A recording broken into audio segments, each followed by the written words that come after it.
Olá, meu nome é Ney Herman, muito obrigado por permitir que eu entre em sua casa neste momento. Está começando mais uma edição do programa Opinião, aqui na TV Vila Velha, cada vez mais a TV que a nossa gente vê. Hoje nós vamos falar sobre as perspectivas para a economia brasileira em 2019. Comigo no estúdio está o professor do Departamento de Economia da Universidade Estadual de Ponta Grossa, com doutorado na área, Emerson Ilgenberg. Professor, obrigado pela sua presença de novo hoje aqui. Obrigado, Ney. Sempre um prazer estar aqui conversando contigo. Vamos agora para um breve intervalo e voltamos em instantes.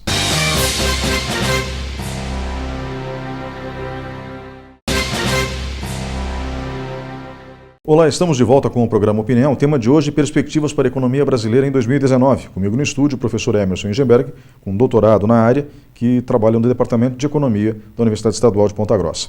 Professor, a gente já conversou em diversas ocasiões, fazendo análises de cenários, e quando Dilma Rousseff, inclusive, se reelegeu, nós fizemos algumas entrevistas falando do cenário. O cenário não era muito promissor, como realmente acabou se confirmando. Nós tivemos nesses últimos anos uma disputa polarizada entre tucanos e petistas.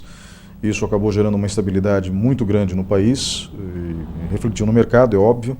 Essa polarização agora trocou como eu posso dizer, de personagens, né? Saíram os tucanos e entraram os apoiadores de Jair Bolsonaro. E Bolsonaro vence a eleição, levando em consideração o universo dos votos válidos, com uma diferença razoável. Foram quase 11 milhões de votos de diferença. Dilma Rousseff, na última eleição, já tinha vencido com uma diferença razoável, 4 milhões de votos. Então, sinceramente, há um vencedor na eleição. Ponto. Mas muita gente critica a escolha de Paulo Guedes por não ser um economista acostumado com a coisa estatal. E o aparelho do Estado demanda uma certa expertise, né? Então, é lógico que as pessoas ficam um pouco receosas. A história do superministério de Economia também não tem um histórico lá muito bem sucedido. Basta lembrar o governo de Fernando Collor com Zélia Cardoso de Mello, que foi uma experiência catastrófica, né, para o país. Daquilo tudo, lógico, acabou surgindo o Plano Real, que foi muito interessante. Mas o país sofreu. A verdade é essa, o país sofreu. E eu gostaria de conversar com o senhor, depois desse preâmbulo, para entender quais são as propostas de Jair Bolsonaro e como se isso se encaixa no horizonte para 2019. A gente conversava um pouquinho antes de iniciar a gravação do programa e o senhor disse: estamos começando a sair do fundo do poço. Pois bem, quais são os nossos números atuais? O nosso volume de desemprego se encontra sob controle ou ainda acima da média histórica? Porque existe uma média histórica, por exemplo. Não, ainda, o desemprego ainda é um problema. O déficit público continua sendo o problema e talvez o problema mais grave a ser gerido pelo próximo governo. A inflação ainda não é um problema, mas se o déficit continuar com a sua trajetória, nós teremos aí sim inflação como problema.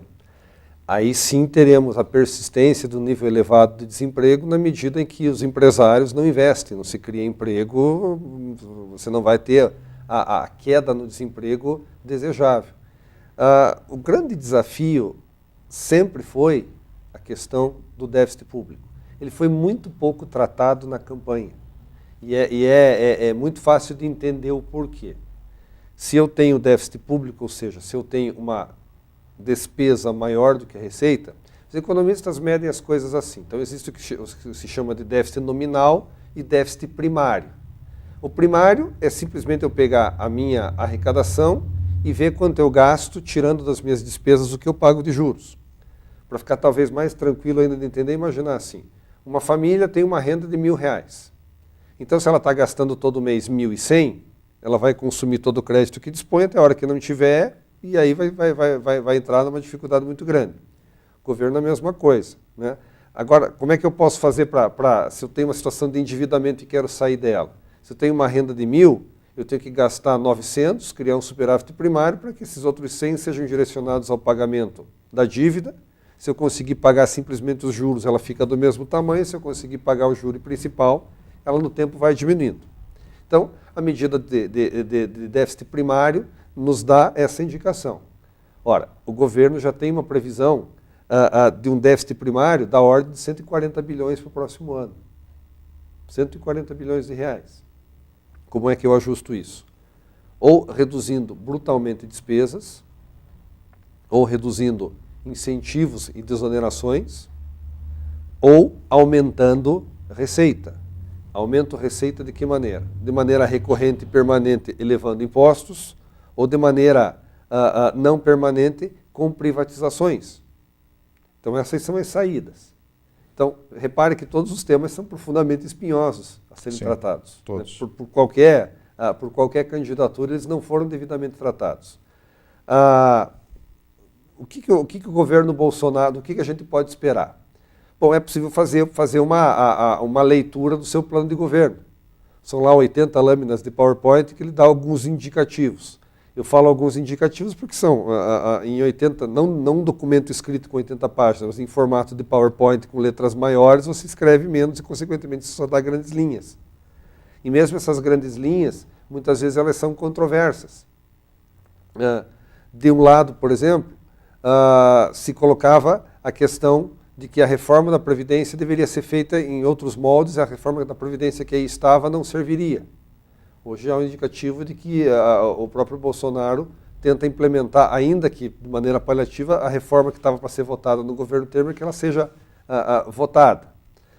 Se falava, por exemplo, de um lado, em reduzir esse déficit fiscal que eu mencionei no prazo de 1 ano. O esforço teria que ser brutal. O freio na economia deveria ser muito, muito grande e não vai ser conseguido. Aí é um indicativo, não, mas nós podemos resolver isso com privatizações. O que o plano de governo diz? Fala em privatizar algumas operações da Petrobras, não a Petrobras como um todo. E aí, posteriormente, algumas declarações que não estão no plano, mas que já foram colocadas no Banco do Brasil, Caixa Econômica, Furnas, não entrarão na privatização, ainda que a Eletrobras entre. Ora, privatizar não é uma coisa tão simples. Eu preciso primeiro convencer o Congresso a me autorizar a privatizar, é uma briga política. Segunda briga política é convencer a sociedade de que o preço pelo qual estou vendendo é um preço justo. Novamente, a oposição vai dizer que se vendeu barato, o governo vai dizer que vendeu num preço adequado, vai ser uma outra polêmica. Aí sim o dinheiro passa a entrar nos cofres do governo. A ideia do governo é que todo o dinheiro da privatização vá para a amortização da dívida. Para que aí o Estado brasileiro passe a despender menos com juros do seu orçamento, gasta-se coisa de 400 bilhões de reais de dívida, e aí, à medida que também a dívida passa a ser menor, o custo de financiamento da dívida também seria. Apenas para deixar claro para o público de casa, nós estamos pagando com a nossa dívida, que é de 3 trilhões e 700 bilhões de reais, se eu não me engano, aproximadamente isso. Aproximadamente também nós estamos gastando em torno, pelo que o senhor acaba de falar, 400 bilhões, com B de bola, né? É sempre interessante deixar isso bem claro, bilhões, né? 400 bilhões de reais por ano. O próprio Paulo Guedes disse isso numa entrevista recente, né? Nós estamos pagando a reconstrução de uma Europa por ano, aproximadamente 100 bilhões de dólares. Isso é mencionado explicitamente no plano de governo, assim, o que está colocado lá, é um plano Marshall por ano, que é exatamente a questão da reconstrução. De fato, isso é um valor expressivo, né? Mas também não foi por falta de aviso, né? Muitos economistas já alertavam desde o governo Dilma que a trajetória fiscal não era sustentável. O governo Temer tentou fazer alguma coisa nesse sentido, colocou a questão do teto dos gastos. Também foi bastante criticado. Mas veja, a questão do teto dos gastos ela simplesmente explicita aquilo que é natural. Existe um limite para que o governo gaste. Isso é uma questão muito natural. O governo, como qualquer um de nós, não tem um financiamento infinito. Ou quando pretende ter um financiamento infinito, ele poderia ter. Um governo diferente de eu e você, ele pode emitir dinheiro, pode fabricar dinheiro. Só que o resultado disso é muito dinheiro na economia e o processo inflacionário. A inflação surge de um descontrole fiscal. E a inflação prejudica todo mundo de maneira geral, mas aqueles que têm mais dinheiro conseguem ainda se proteger, quem não tem acaba perdendo renda. Então a inflação também concentra a renda. Então veja, o desafio passa a ser, o que é que eu vou fazer para reverter essa trajetória fiscal explosiva? Tenho que mexer com previdência. Esse é o primeiro desafio. Né? Tenho que também cumprir com... E ao mesmo tempo, veja, curiosamente, eu tenho essa situação para enfrentar, e aí você vê declarações do tipo, não, nós vamos mexer no imposto de renda de maneira com que pessoas que ganham até 5 salários mínimos não paguem imposto de renda e pessoas que ganham acima disso paguem 20% numa alíquota única. São propostas que apareceram. muito difíceis de serem implementadas no primeiro momento, primeiro por essa questão fiscal, segundo porque a Constituição impõe no imposto de renda a questão da progressividade. Então, para que seja possível mudar isso, eu preciso negociar com o Congresso. E aí também, uma das primeiras frases que aparece no plano de governo é um governo sem um toma lá da cá. É evidente que nenhum de nós aqui, nem de perto, acha natural o comportamento do Congresso e do Executivo que nós observamos nesses últimos acontecimentos levantados pela Lava Jato. Mas, ao mesmo tempo, ainda que seja, vamos dizer assim, um toma lá da cá mais republicano, no sentido de defender interesses de vários grupos, o diálogo vai se impor.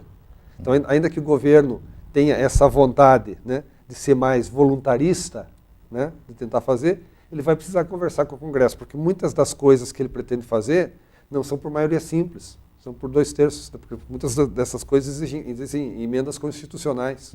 Votação qualificada. Exatamente. Então, quer dizer, eu tenho que ter um leque de apoio bastante amplo. Talvez agora, no começo do governo, como em qualquer governo, nesse período de lua de mel, isso seja possível. Uma das estratégias, por exemplo, que ele pode adotar, né, é que o pessoal da ciência política chama ir a público, ou seja, estabelecer uma interlocução direta com a população, de maneira que a população pressione os representantes do legislativo a adotarem aquela pauta. Ele já tem esse canal aberto, né? Exatamente. Então, fazer isso de maneira cotidiana. O problema disso é que, na medida que você tenta estabelecer um canal só com a população e deixar o legislativo de lado, qualquer dificuldade do presidente também não terá apoio do legislativo. Porque é uma questão de diálogo. Diálogo esse que, por exemplo, faltou muito à presidente Dilma. Não era o forte dela. Exatamente. Então, ela teve muito mais dificuldades fora, né, as que ela própria criou, por conta dessa falta de interlocução. Então, eu imagino assim, as coisas nesse primeiro momento vão ter que ser bastante negociadas. E aí surge uma outra questão também. O presidente, embora seja, né, um parlamentar com 27 anos de mandato, né, foi sempre um parlamentar. Não construiu uma carreira sendo um prefeito de uma grande cidade, um governador, e depois se lançou à presidência. As pessoas que o cercam, ainda que tenham, né, alguma competência, também não têm essa experiência. Nós estamos falando de Paulo Guedes. Temos a notícia recentíssima do Sérgio Moro, ainda que seja uma figura, né, que dispensa maiores comentários, mas não é um político. A parte boa é essa, quer dizer, e até foi esse o anseio da população. Nós queremos alguém de fora desse meio. Esse é o grande anseio, alguém que venha para mudar tudo que está aí. Essa é a parte boa. A parte ruim, que essas pessoas também precisam aprender como é que se joga o jogo. A gente tem algumas declarações que também são incongruentes. De um lado, no plano de governo, se coloca lá, nós vamos não só manter o tripé macroeconômico, que vem lá desde a época do Fernando Henrique, mas vamos avançar no sentido de um banco central independente. O que significaria isso? A ideia de um banco central independente é que o presidente do Banco Central tem um mandato. Hoje ele não tem um mandato, hoje é nomeado pelo presidente, demissível a qualquer momento. Ele teria um mandato. Esse mandato não coincidiria com o mandato do presidente da República. Então, isso é um Banco Central independente. Então, o Banco Central recebe uma missão que é controlar a inflação, vai cumprir essa missão independente do que o Executivo fizer, o que o Executivo não consegue mais determinar o que vai fazer. Ao mesmo tempo que existe essa proposta no plano de governo, se coloca lá que o Banco Central será independente, mas trabalhará em conjunto. Como se ele precisa trabalhar em conjunto, ele não pode ser independente, ele tem que trabalhar em conjunto, ele tem que ser dependente. Não tem como. Aí o Paulo Guedes fala, não, mas se tiver muito problema, se começarem a especular com dólar, por exemplo, né, vai ser muito bom para mim, que eu tenho bastante dólar, né, a reserva do país é grande, se o dólar ficar alto, eu vendo dólar e vou realizar um lucro bastante significativo. Ainda que ele seja teoricamente um super-ministro, o mandato e as funções dele não atingem o Banco Central. Então, nós passamos a nos perguntar até onde vai essa independência. Então, os sinais às vezes são um pouco contraditórios assim. Então, a gente fica ainda pensando, vamos dar tempo ao tempo, ver o que era simplesmente uma questão política, uma grande mensagem, e como é que a realidade vai se impor diante disso. Porque se privatizações, reformas da Previdência, a própria questão do Banco Central, que é bastante sensível, isso precisa ser negociado junto ao Congresso. A pergunta também que se faz, qual o Congresso? Como é que, né, ainda que a bancada simpática ao presidente tenha ganho espaço, né, ainda existe o Centrão. O que o Centrão vai querer em troca? Quer dizer, esse governo sem o toma lá da cá, a gente gostaria muito que existisse, né?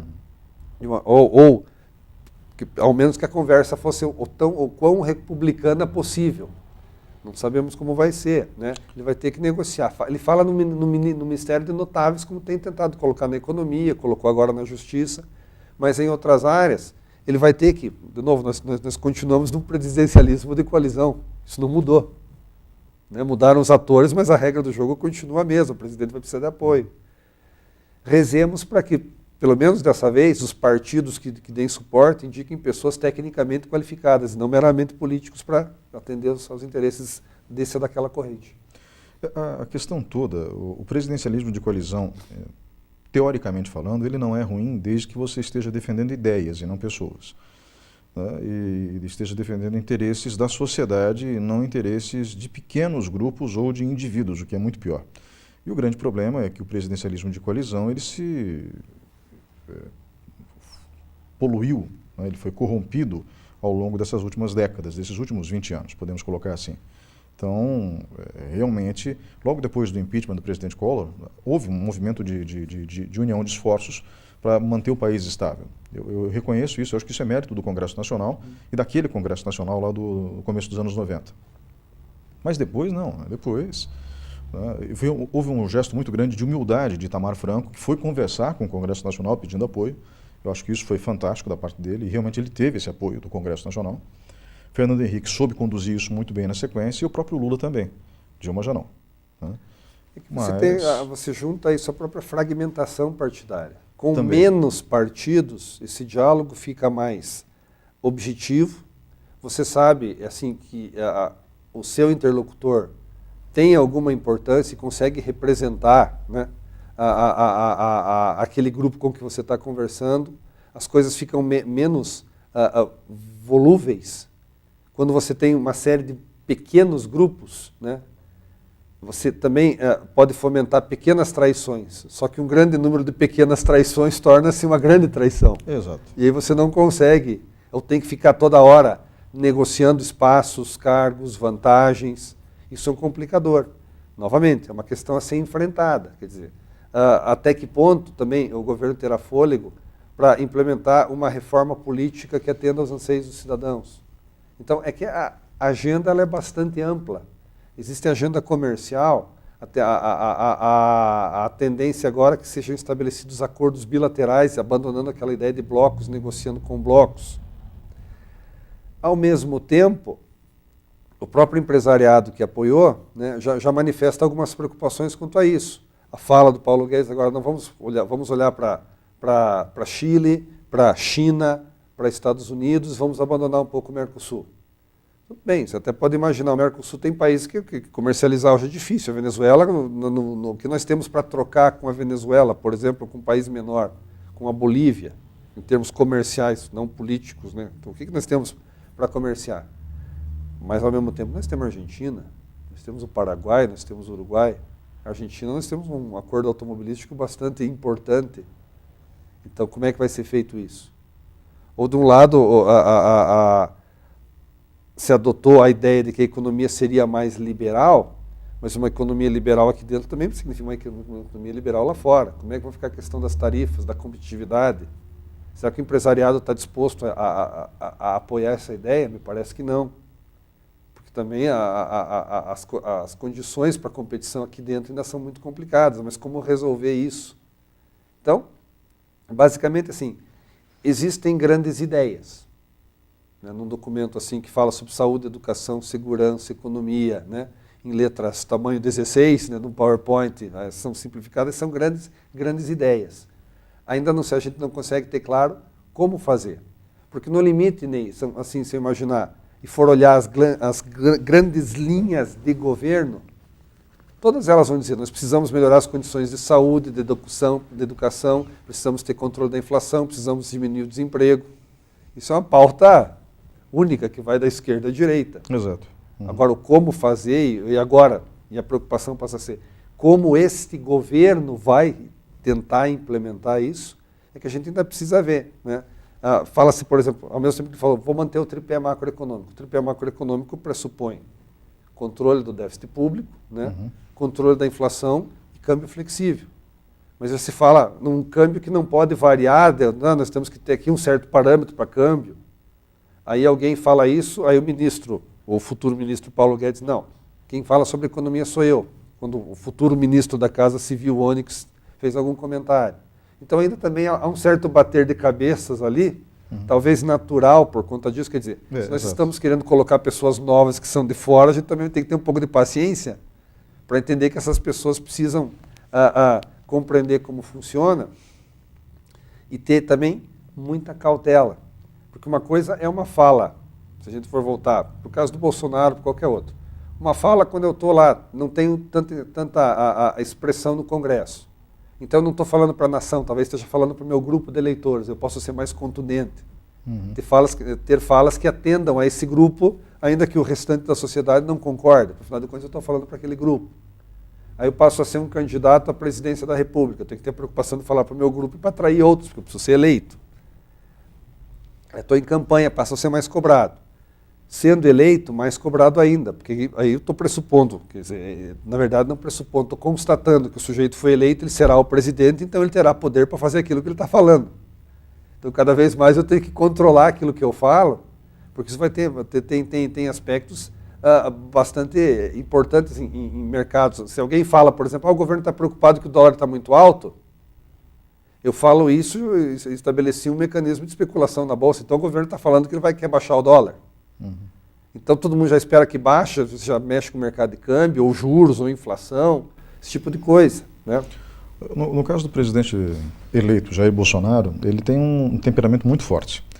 E boa parte das falas polêmicas dele foram ou brincadeiras, que realmente foram de mau gosto, eu acho que ele mesmo reconhece isso, ou então falas dentro de um contexto de atrito, né? Como aquela conversa terrível que ele teve com a deputada Maria do Rosário. Né? Então, são falas que realmente um congressista não poderia ter, muito menos um presidente da República. Mas, se a gente analisa o contexto em que elas foram proferidas, você acaba entendendo, né? Não concordando, é diferente.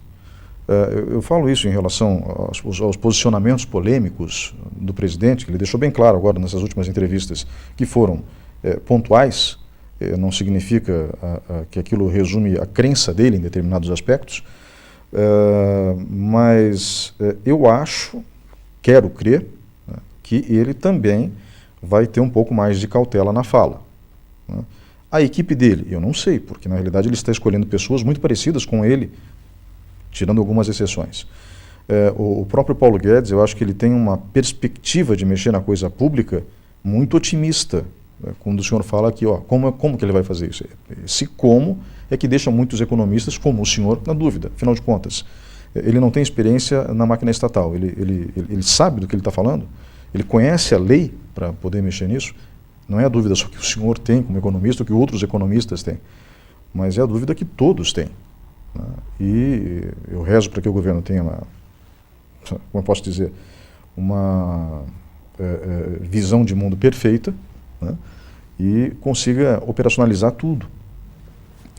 Mas eu tenho algumas perguntas para o senhor, a gente só vai para o intervalo rapidinho, professor, e a gente já volta porque eu quero questionar um pouquinho o seu conhecimento dentro dessa área. Fique com a gente, nós já voltamos.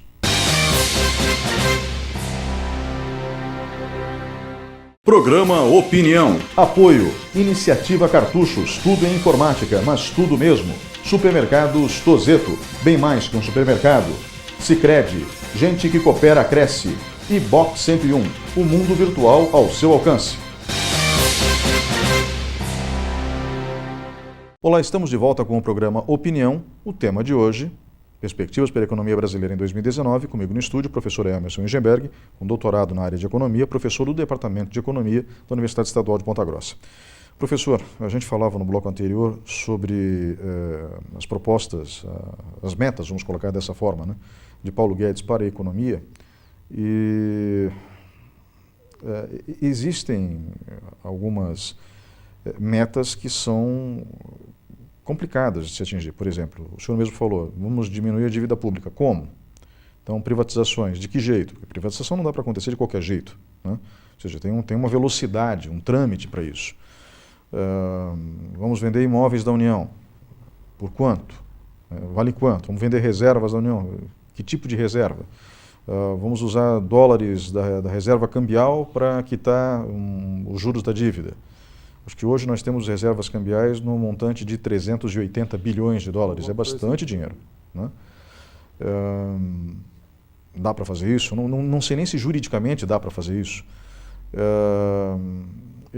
Conversando esses tempos atrás com um colega seu do departamento e ex-reitor da BPG, o professor Paulo Godoy, que é seu amigo também, o professor Paulo Godoy teve uma ideia muito interessante de trocar a dívida velha, que está custando 14% ao ano, por exemplo, por dívidas novas por 6% ao ano, né? Ou seja, trocar uma dívida antiga cara por uma dívida nova mais barata. Não é uma ideia ruim também. Eu só não sei, do ponto de vista jurídico, se isso é operacionalizável. É usual, o governo faz leilões de rolagem, que a gente chama. Que justamente é você tentar melhorar prazo, taxas de juros. Isso não é uma coisa incomum, muito antes pelo contrário. A questão toda né, as pessoas também, os agentes econômicos têm que topar, né? Alongar a dívida e topar financiar por um valor menor. E esta é a grande dificuldade, quer dizer, quais são as sinalizações que eu tenho que dar? É como qualquer pessoa, como qualquer empresa. Uma empresa, quando vai tomar dinheiro emprestado no mercado, ela pode fazer isso, né? Ela tem que mostrar o que para os seus futuros credores? Que ela terá condições de pagar aquilo que foi combinado, no prazo combinado, porque ela tem saúde financeira, aquele dinheiro que ela está tomando emprestado será bem aplicado, né? Ela vai estabelecer algumas condições para usar aquele dinheiro, então vai convencer alguém a lhe emprestar dinheiro. No Estado é a mesma coisa. Então, eu tenho que ter alguma sinalização de que, por exemplo, eu vou conseguir controlar essa taxa de crescimento da dívida. Novamente. E aí se impõe a questão da reforma da Previdência, como uma das coisas a serem colocadas, né? Nós temos, por uma questão muito simples, a Previdência do jeito que está, ela vai cada vez mais consumindo recursos do Tesouro. Nós trabalhamos com um regime de Previdência que no regime no qual nós que estamos trabalhando agora, recolhemos as nossas contribuições, elas são usadas para pagar aqueles que estão aposentados. É um regime no qual a geração atual financia a geração passada. Só que esse financiamento não tem sido suficiente. Então o mercado de trabalho mudou, a informalidade mudou. A expectativa de vida aumentou. A expectativa de vida aumentou. Então tudo isso faz com que eu não tenha essa condição. O que o Tesouro faz? Ou seja, complementa. O dinheiro dos impostos complementa a questão da Previdência. Se eu tenho um teto de gastos, eu tenho um limite para que isso cresça de acordo com a inflação. E cada vez mais a Previdência vai consumindo uma parcela desse orçamento, é evidente que vai sobrar menos para as outras coisas que o Estado precisa fazer. Mas, professor, aí tem um aspecto que eu sou obrigado a perguntar, desculpe. A Associação Nacional dos Auditores Fiscais já disse em várias ocasiões que a Seguridade Social, que reúne assistência social, daí também a saúde e a previdência, é superavitária. E que, através da DRU, desvinculação das receitas da União, o governo vai lá, nesse caixa superavitário, que é montado toma o dinheiro da Previdência. Pois é.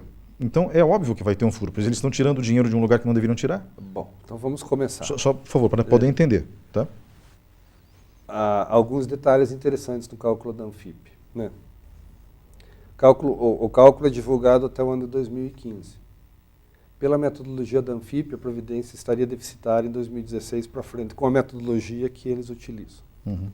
Uma coisa que pouca gente sabe. Nessa conta da Anfip não estão colocados os servidores públicos. Sob a alegação, não, isso é outro capítulo da Constituição, mas daí fica fácil fazer superávit. Eu deixo de contar o salário que eu estou, as aposentadorias de uma parte das pessoas. Então, como é que a metodologia tende a equilibrar? eu aproprio todas as receitas que eu considero que são possíveis e não aproprio uma série de despesas. Aí a conta começa a fechar, como alguma coisa superavitária. Então, não é exatamente esse o caso, né? Nós temos, como lhe falei, problemas a serem resolvidos nisso também, né? Tanto também, e eu na categoria de setor público também, né? Como servidor público que sou, como professor de uma universidade estadual, também estaria incluído nessa categoria, né? Então, há questões complicadas a serem tratadas, né? Ao mesmo tempo que, diferente do que acontece para um trabalhador da iniciativa privada, qualquer servidor recolhe 11% em cima do seu salário total, e não sobre o teto da Previdência, como acontece com outro, né? Então, isso, a princípio, daria a possibilidade desse servidor se aposentar com salário integral, porque, afinal de contas, ele está contribuindo sobre um percentual do seu salário integral, e não sobre o teto da Previdência. Ocorre que também, considerando servidores no âmbito federal, que esse é o problema que nós estamos tratando aqui, isso também não tem sido suficiente. Por mais que a sistemática de recolhimento seja diferenciada, ela não tem dado conta de atender as aposentadorias dos servidores públicos, assim como também na iniciativa privada. Então, até porque também existe, do ponto de vista pessoal, é curioso, né? Do ponto de vista pessoal, todo mundo gostaria de aposentar o mais cedo possível. Só que do ponto de vista de quem está do outro lado do balcão, quanto mais cedo eu aposento em relação à minha expectativa de vida, mais tempo eu tenho que pagar essa contribuição. Então, como é que nós vamos resolver essa equação? Não se houve menção em idade mínima para aposentadoria, por exemplo. Um tema como esse não foi tratado, né, na campanha. O nosso futuro superministro sinaliza com a possibilidade de eu ter na Previdência um regime de capitalização, como se fosse uma Previdência privada. Exato. O senhor poderia explicar isso para o público de casa? Então, basicamente, como eu falei, a nossa Previdência hoje, do jeito que ela está constituída, nós que estamos trabalhando, recolhemos, né, nossa parcela de INSS ou qualquer outro fundo, e esse fundo é usado imediatamente para pagar as pessoas que estão aposentadas.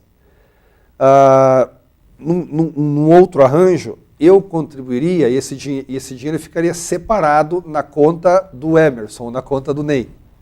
Quer dizer, então, eu vou receber o montante daquilo que eu consegui contribuir durante a minha vida de trabalho.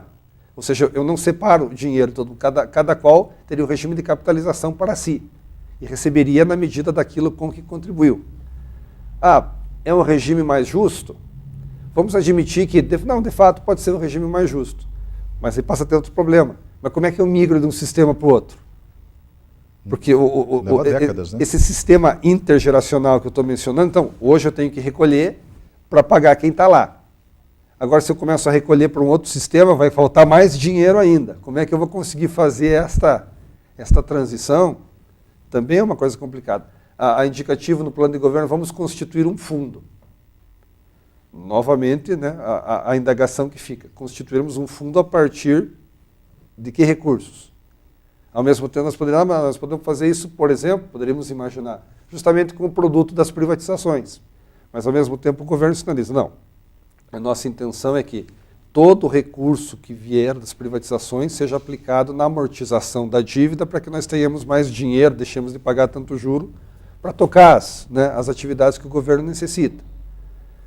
Então as coisas ainda estão assim, estão muito no ar, né? Então a gente ainda está procurando entender de fato agora como a realidade vai se impor para o governo, até onde ele vai conseguir chegar com algumas pautas econômicas, né? Evidentemente existem outras, existe a questão, a pauta da segurança é muito forte, inclusive acho que poderíamos dizer sem sombra de dúvida que foi o carro-chefe da campanha. Assim como combate à corrupção, né? Exatamente, segurança, combate à corrupção, e na economia ficamos com aquelas grandes mensagens, né? Vamos, né, fazer com que o país volte a crescer, vamos a menos Estado para dar mais espaço para que o cidadão consiga prosperar, ou seja, um viés bem mais liberal. Mas tudo isso, num contexto de crise fiscal que enfrentamos, nos complica tremendamente. Então, resolver questões de previdência, do déficit, da carga tributária, né, também é um problema. Nós pagamos muito imposto indireto, ou seja, aquele imposto que está embutido no preço dos produtos. Isso tende a ser pouco progressivo, né? Imposto sobre a renda, ele é mais progressivo. Eu ganho mais, eu pago mais, eu ganho menos, eu pago menos. Mas aí não importa a nossa renda, compramos nós dois o mesmo litro de leite, o imposto vai ser cobrado de maneira idêntica para todos nós. Quer dizer, o governo, ao longo do tempo, adotou esse mecanismo para disfarçar, ou para não colocar de maneira muito direta a tributação sobre as pessoas, embutir ali no preço. Como é que se resolve isso? Né? Como é que se resolve a questão tributária dos estados? O governo também sinaliza, uma das coisas que o Bolsonaro sinaliza no plano de governo, é que a liberação dos recursos por parte da União seja feita de maneira mais direta para estados e municípios. Evidentemente, os prefeitos, os governadores vão adorar uma notícia como essa, vem mais dinheiro para mim. Né? Voltamos sempre à mesma pergunta, mas que dinheiro se eu tenho que eu tenho que cobrir um déficit muito grande? Como é que eu vou fazer isso? Né? Eu poderia fazer isso também mudando a questão da repartição entre tributos. Poderia condensar tributos, que também é uma outra proposta, né? Que não é equivocada, mas precisa ser bastante conversada. Né? Nós já discutimos por várias vezes aqui, né, assim, a necessidade que nós temos de, ao menos, simplificar a maneira pela qual nós pagamos imposto. É muito difícil. Se não é possível reduzir-se a carga tributária no primeiro momento, que pelo menos seja mais fácil pagar. Ter menos impostos, uma regulamentação um pouco mais clara e mais simplificada, para que o custo de controlar o pagamento do tributo fique menor para cada empresário. São todas pautas necessárias e a gente não tem tão colocadas lá no plano de governo, mas sem muita estratégia. Quando eu falo assim, eu vou condensar tributos. Que tributos? Não sei. Eu vou favorecer uma repartição maior para estados e municípios. Como, em que alíquotas, em que bases, com que princípios? Não sei. Na realidade, assim, até a fusão de ministérios está difícil, né? Então, o Ministério, por exemplo, da Indústria e do Comércio Exterior, o fato dele ser anexado ao Ministério da Economia, enfim, é uma coisa que deixou... que virou Fazenda, Planejamento, Indústria e Comércio... Pois é, aí os industriais já reclamaram, né? Aí, agricultura e pecuária, por exemplo, ambientalistas e agricultores estão preocupados, eles não querem misturar as estações, né? Do meu ponto de vista, eu que acompanhei durante muito tempo matérias agrícolas, eu sei que um produtor rural sério se preocupa com a questão ambiental e com a estrutura do solo, por exemplo, né? Então, por uma questão lógica de sobrevivência, exatamente, né? Mas nós temos alguns ambientalistas na cidade que encaram o agronegócio como demônio, né? E, em contrapartida, os agropecuaristas, se defendendo, também encaram os ambientalistas da mesma forma. Isso cria um ciclo de conflito que não se quebra, né? Um outro ponto interessante, né? Também as pessoas costumam acreditar e não se dão conta de uma coisa muito simples. Se imagina assim, não, eu vou reduzir o número de ministérios. Eu até posso fazer isso. Os servidores continuam todos lá. Exato, exato. Uma empresa, quando fecha um departamento, ela pode prescindir de alguns colaboradores, vamos enxugar a estrutura. Agora, quando eu faço isso, pego o ministério A e B e junto num outro ministério, algumas pequenas estruturas passam a ser únicas, mas toda a burocracia continua lá. Então, os servidores continuam lá. Vão ser alocados para diferentes funções, mas eu não consigo ter o que a gente em economia chamaria de ganhos de escala, né? Fazer um produto maior com menos gente.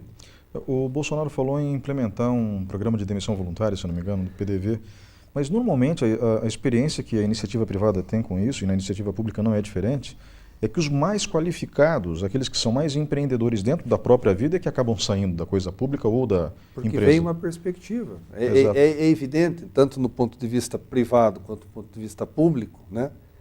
Eu só sairei da onde estou se eu vislumbro possibilidades de melhorar a minha situação de vida. Se eu não vejo que eu consigo ter uma remuneração melhor, uma condição de vida melhor, eu não vou fazer isso, né? Então, outra coisa que também nós não comentamos, que se for implementado será um diferencial bastante grande, é o que se chama de orçamento base zero. Também praticado em empresas. O que é isso? Normalmente no setor público a gente toma como parâmetro orçamentário aquilo que foi feito no ano anterior. Então, o orçamento base zero é como se eu começasse, como o próprio nome está dizendo, a cada ano do zero. Então, eu tenho que justificar a cada real que eu quero de orçamento. Ah, mas ano passado, não existe ano passado. Então, uma das tentativas que ele vai fazer, também não sei como, né, como conseguirá implementar isso até em termos técnicos, a própria burocracia do Estado se adaptar a trabalhar com a ideia do orçamento base zero, de ter que justificar toda e qualquer despesa. Porque isso imagine que nós estamos tratando do processo orçamentário que envolve a União como um todo, como implementar essas coisas. Elas são interessantes, demandam um certo tempo e demandam alguma discussão também. Eu acho, sinceramente, que esse tipo de iniciativa, sem a descentralização, é quase impossível. Né? Porque e a descentralização, inclusive, das verbas para poder efetuar as compras. Né? Até porque quem vai vender para a União, ou para o Estado, ou para o município, seja ele qual Estado for, qual município for, já coloca um percentual a mais, porque sabe que vai demorar para receber, se receber. Então já existe um risco maior. Prêmio de risco. Exato. Então, isso acontece, isso é muito comum, é um fato. Né? Você convencer a iniciativa privada a fazer o preço de mercado para coisa pública já é muito complicado. Ou eu estou errado? Não, pequenos e médios empresários que vendem para o Estado costumam apontar isso como uma dificuldade. Ou sequer participam de um processo licitatório porque não vem em condições, né, vantajosas, não só em termos de preço, mas em termos de fluxo de pagamentos, né? Ou quando o fazem, até para suportar o custo financeiro. Imagina, se eu tenho uma determinada contratação de serviço, no setor público, no setor privado, talvez eu consiga tratar, não, se me paga 30% agora, 20% no meio de serviço, 50% quando eu te entregar, alguma coisa desse tipo, né? Muitas vezes no setor público você não consegue, mas não, eu te pago quando você me entregar. Mas você tem toda uma estrutura de custos para conseguir fazer aquilo acontecer. Então isso vai me custar também algum dinheiro. E, eventualmente eu posso até não dispor, então vou buscar capital de giro fora, fazer isso. Só que eu tenho que me ressarcir do custo desse capital também. E esse ressarcimento vai parar onde?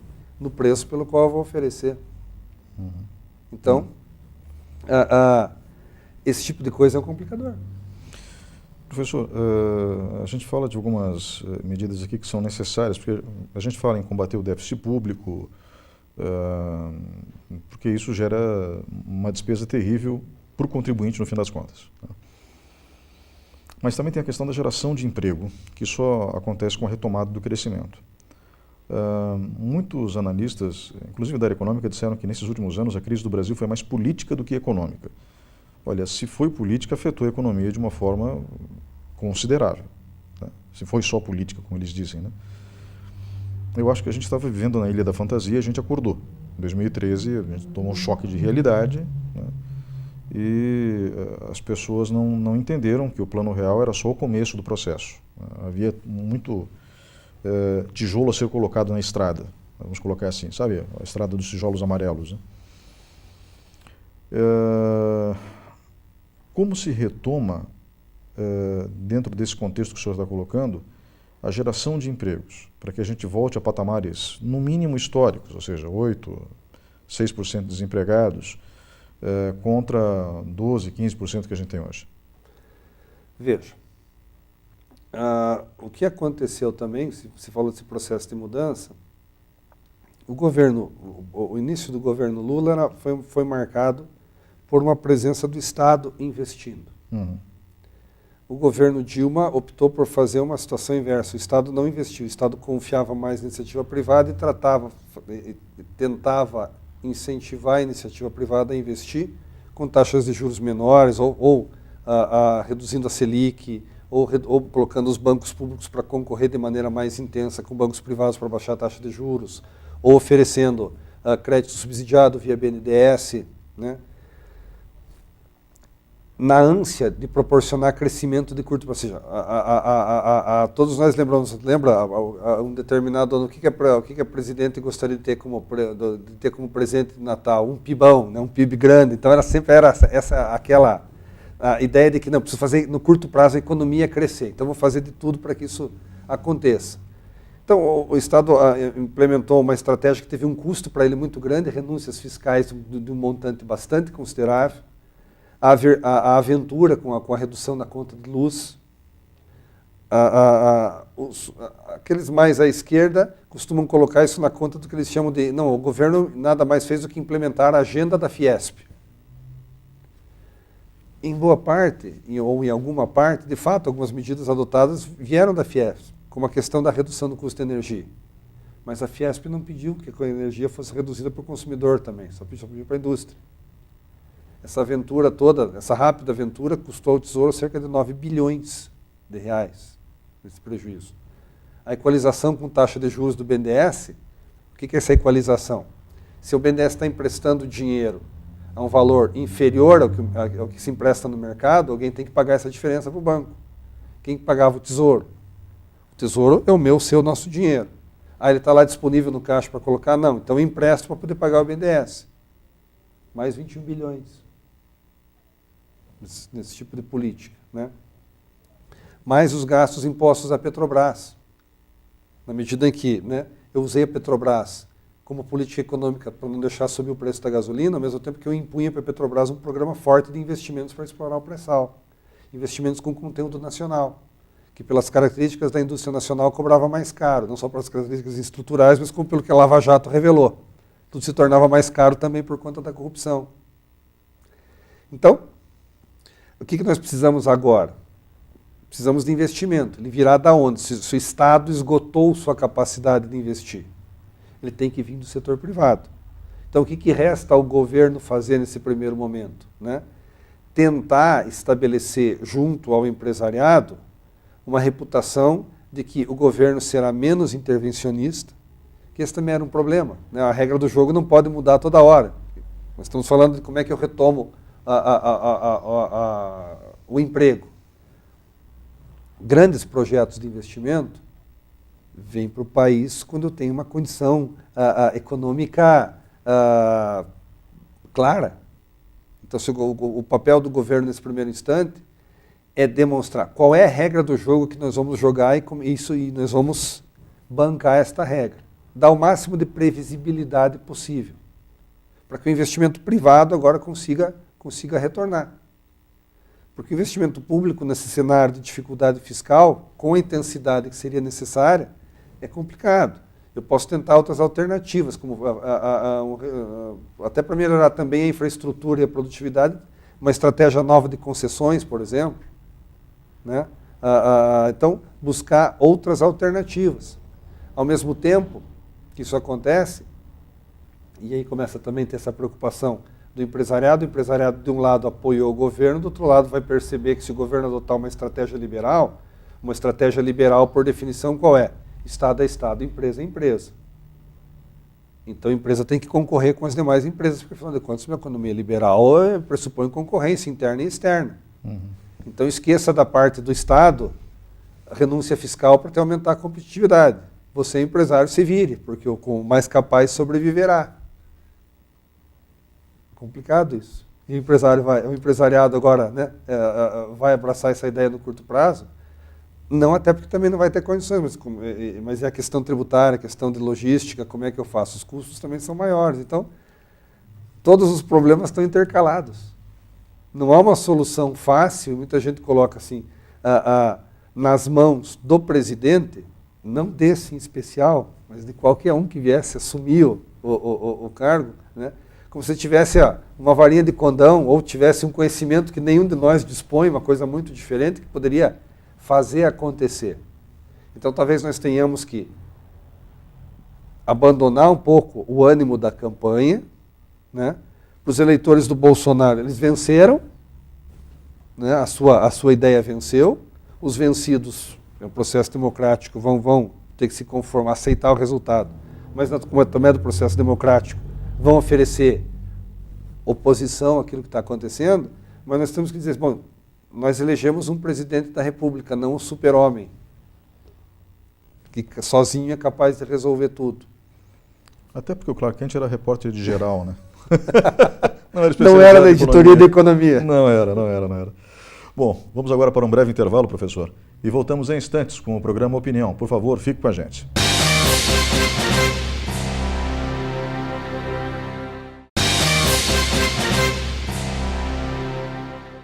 Olá, estamos de volta com o programa Opinião. Este é o quarto e último bloco. Comigo no estúdio está o doutor em Economia, Emerson Ilgenberg, professor da Universidade Estadual de Ponta Grossa.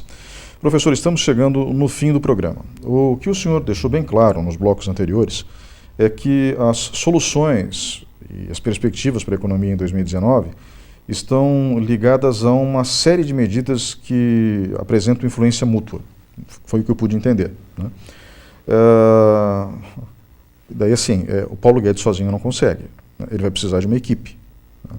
Pelo que o senhor conhece do meio, ele tem, obviamente que o governo tem, mas ele tem também acesso a bons economistas, a pessoas que tenham condições de trabalhar em conjunto com a delegação de tarefas? Veja, essa é uma pergunta bastante interessante. Tudo vai depender da missão que ele der para essas pessoas. Por exemplo, nós estamos agora, vamos definir, provavelmente agora na sequência, quem vai presidir o Banco Central. Quem vai presidir o Banco Central vai ser uma pessoa com um perfil adequado?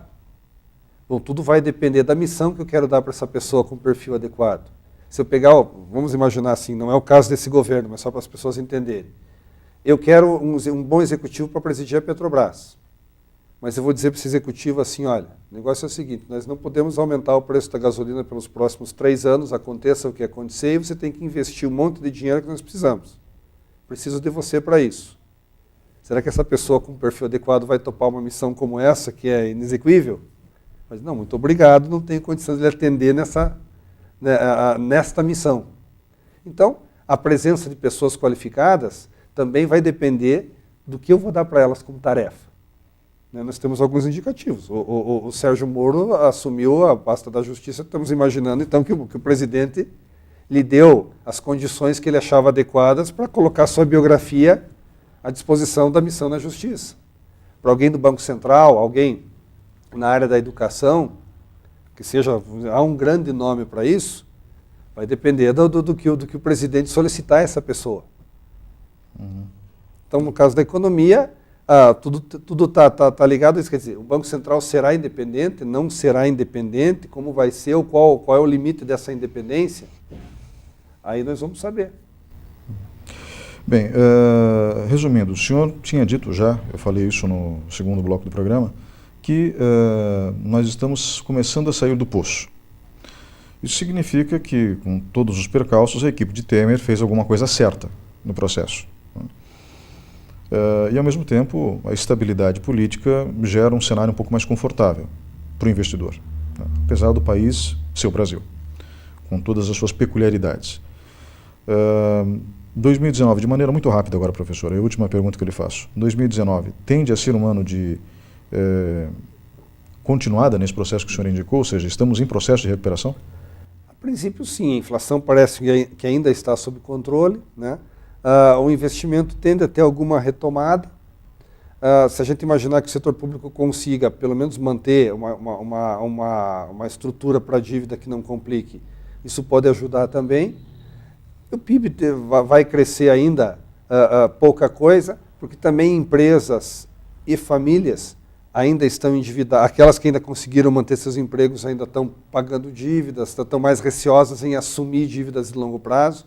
Mas é um processo que ele tende a ser, pela natureza da crise, a retomada é um processo mais lento. Então, com esse novo governo, as perspectivas são melhores, mas também nada muito milagroso. Não, amanhã vamos crescer 5% ao ano, o desemprego vai sumir, não vai ser assim tão rápido. Tudo ainda de uma maneira lenta, mas a perspectiva ainda é positiva. Melhor mesmo, vamos imaginar, 2022, 2023, para que voltemos a um cenário pré-crise, porque a recuperação vai ser lenta. Professor, novamente, muito obrigado pela sua presença hoje aqui. E muito obrigado a você que estava me acompanhando até agora, junto com o professor Emerson Ilgenberg, doutor em Economia da Universidade Estadual de Ponta Grossa. Nós vamos encerrando o programa de hoje e agradeço novamente a sua audiência. Voltamos na semana que vem.